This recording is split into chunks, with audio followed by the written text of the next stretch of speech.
आलर बसवा कटाए मोरे बाबा अरे ओहू क पलंग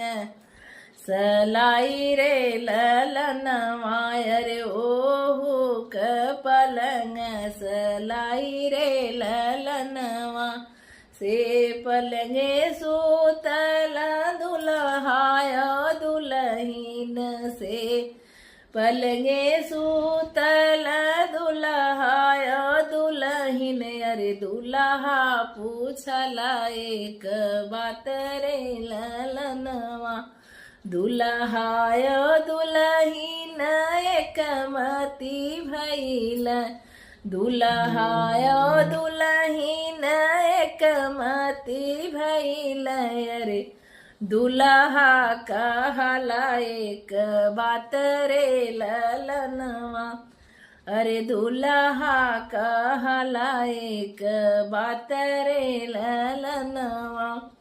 तोहरे नैहरे धन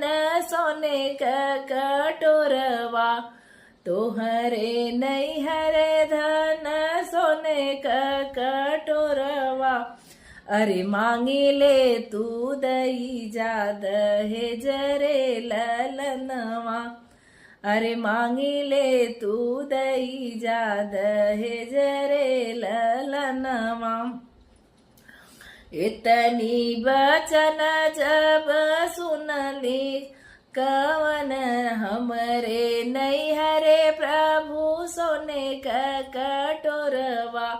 हमरे नैहरे प्रभु सोने का कटोरवा अरे दूधवा पियला छोट भाई रे ललनवा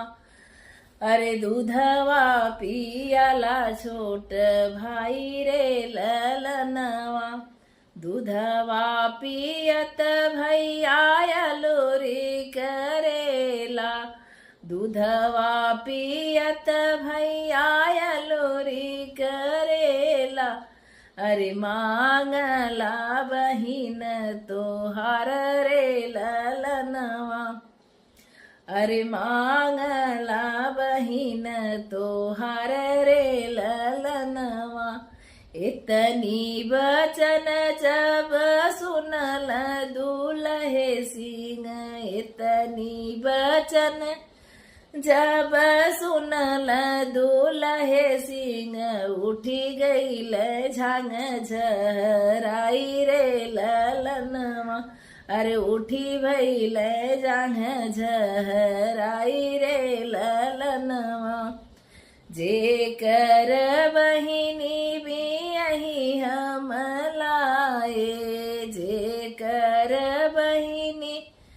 बियही हम लाए अरे उहै मांगे बहिनी हमार रे ललनवा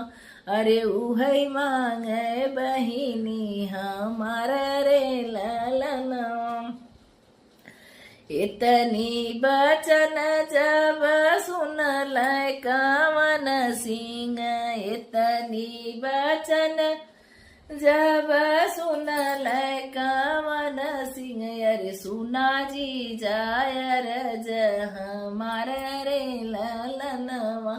अरे सुना जी जावतिया हमार रे ललनवा चाँद सूरज ऐसन बहिनी संकल्पे चाँद सूरज ऐसन बहिनी संकल्पे अरे खोरवा कवन बुनियाद रे ललनवा